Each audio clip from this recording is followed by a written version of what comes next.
My name is Anthony Tyus III. I go by Tre Tyus. From Portage, Michigan. Two-parent household. I have a little brother, Xavier Tyus, another brother, Vonzel Tyus, my youngest sister, Aries Tyus. I'm a recent grad transfer. I'm from Northwestern University, and I play running back. That's awesome. Did you always play offense? No, I also played linebacker, like my dad who played linebacker. But I also played safety. I enjoyed safety a lot more. Being back then, being able to see everything in front of me. I pride myself in knowing the game of football really well. My IQ is something that I like to set my self apart with. A lot of film, a lot of watching YouTube videos, old football games of that sort. But I fell in love with running back because I like scoring touchdowns. I don't know. I liked holding the ball. I liked hearing the applause when I was able to make a big play for the team. Of course. So we like to have the attention. Yes. How excited were you and your family when you received your first offer for college football? Um, well, my brothers looked at me and it was kind of like an inspiring moment because they looked at me like, wow, like big brother Trey did it. Why can't I? So it was really big for me. Mom cried. Dad was like, I knew you were going to. But it was definitely a big moment. And after the first one came, they started rolling in. And then obviously during my time, graduate class of 21, COVID. So things kind of got quiet. It was a little weird, but I'm very grateful to get that first offer. And honestly, it was just like that confidence boost that I could really do it. I could really play at the next level, reach my dreams. Definitely. So after you committed and when you left for college, can you describe to us how that felt moving away from your family? Yeah. And all of the different emotions that come with that? Most definitely. It was extremely weird because COVID, like there was social distancing. I graduated high school early enrolled, and when I got there, we were just in the dorm, social distancing. You had to like work out with mask on.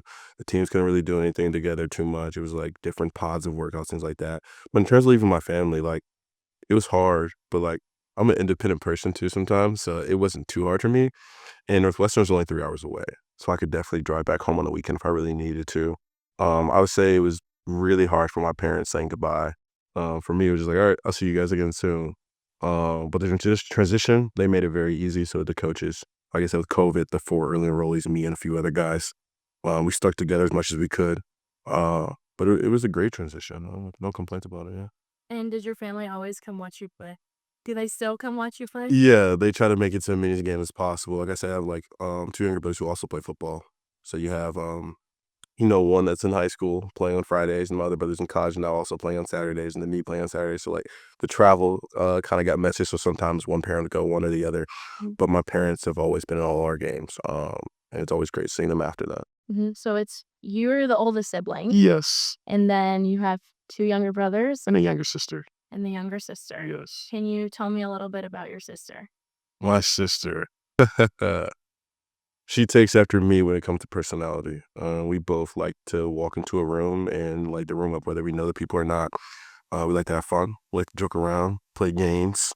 There's never a dull moment. I thought I was the funniest person in the house, but she definitely was. A great spirit, very kind, wants to talk, very nosy. Like I said, a very, very funny person. Like could make anybody laugh and always smiling, whether things are good or bad. And she loved being around people. She made friends easily. Um, Honestly, like she was my little sister, but I learned a lot from her as well. That's awesome. And her name's Aries, correct? Yeah, her name's Aries. Can you tell me a little bit about how you found out what was going on with Aries? Yeah, most definitely. It was not the most, conventional time. I found out last year, my junior season, week 1, right before the game, a couple days before.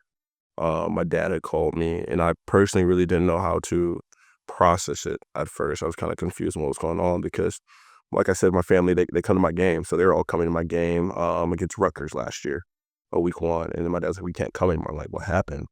And he explained that my little sister Aries got diagnosed with leukemia. It was very hard to digest and just understand what was going on and why now, what happened, like how did they notice and things like that. But he told me not to worry. He told me to focus on the game and that we'd regroup Sunday, and we did. We got on the phone as a family. Like I said, we're close, and we talked about it. Um, she went through treatment. It was definitely some battles, but things were going well. And then this past September, on September 15th, she passed away unexpectedly in her sleep. Um, Doctors said she died a peaceful death with no pain, which is all you could ever ask for. Um, and my last time seeing her was a week before that. She came to my game at OU, and she was so excited. She said Athens is one of the most beautiful, peaceful places she's ever been before.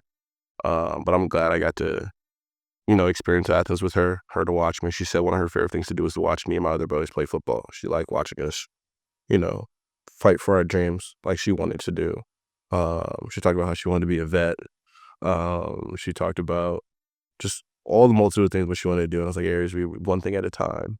And she challenged me. She asked me, what's one thing? She was like, Trey, what's one thing that you haven't done that you want to do? And I don't tell a lot of people this, but I've always wanted to get into photography. And I was like, I want to get into photography. And she was like, why haven't you started? I was like, it's a little expensive. It's a little investment. She was like, you're saying all these excuses. Like, just do it. And a week later, unfortunately, she passed. And I was just like, I got to get this camera to feel connected to her. Like, she challenged me. And it was like, why not? Well, so I bought the camera. I'm doing it constantly. I brought it with me on this trip. And another big thing is I just want to capture the moments and memories. Um, our last trip with her was actually this past March to Orlando. Her favorite place was Disney World. She hadn't been. So we brought her to Disney World. We did the, Magic Kingdom multiple times. Um, we did, Animal Kingdom, Epcot, like everything. Gave her the full experience. And I'm very happy that we were able to do that for her. Tomorrow's never promised. And thank God, like who knew that I was going to be in a bowl game for the Cure Bowl? You know what I mean? I really appreciate what they're doing here in the cause. It means a lot, and you never know what someone's going through next to you. I think people need to continue to be mindful of what people may have going on. Definitely. Can you describe to me how this experience may have changed your outlook on your sport or how you go into practice or the way that you're performing on the field during a game, especially being at the Cure Bowl, what that experience has changed for you? Most definitely, I would say one quote that a lot of people know that I've really, really been thinking about is life is 10% what happens to you, 90% how you respond to it. My sister, no doubt in her mind, her and my family knew she was gonna beat it. She was happy, she was confident, she was vocal about what she needed, what she didn't need it, and there was never a doubt in her mind, and you saw that. And so it's easy for us to have that strength behind her. And she also started school back up right before early, like late August. I think that's when they start school now. But she was doing well. And last time I saw her, she was laughing, smiling, a lot of energy. But she definitely reminded me that life is mostly about how you respond and how you go about the opportunities, and you just never know when the last time you're going to see somebody, a friend, family. And so this opportunity to be down here, play for this great cause, play with these guys, there's nobody in the transfer portal on our team, which is a testament to the culture, the bond, and the true brotherhood we have here, which means personally a lot to me. You have a lot of great men in here, and all you want to do is surround yourself with good people at the end of the day. And so this experience down here, it's truly unreal. I'm just trying to take everything in, take everything one thing at a time, and just continue to remind myself that I'm blessed to be here, play for her, and just enjoy this time with, you guys, the media, my family when they get here tomorrow, and obviously the team. Mhm. And I definitely think that there's some sort of sign that you're back here in Orlando where you went on your last trip with her. You're playing this bowl game, the Cure Bowl. I mean, that's just amazing how the universe aligned that. And can you tell me a little bit how you managed to sort of push through that and cope with that as you were obviously still playing college football, how you overcame that? Yeah, most definitely. I would say at first, probably the first week or two, I just needed space. I feel like sometimes when tragic things happen, people need to process it a little bit on themselves to grasp it. And then I reached out to my family, friends, close people, and then I started talking to my life coach, Adam. Great guy, very close family friend with us, and he's helped me through a lot, understanding things and also being okay with not understanding things, if that makes sense. But taking it step by step, day by day, and just reminding me that everything's not going to be fixed in one day, one year, and that at the end of the day, she's still going to be here with me. She's in a better place now. Um, and I've been doing well with it. Good. Do you think that she is a big reason of why you continue to push every single day? Most definitely. Like I said earlier, like she told us that it inspired her watching me and my brothers chase our dreams.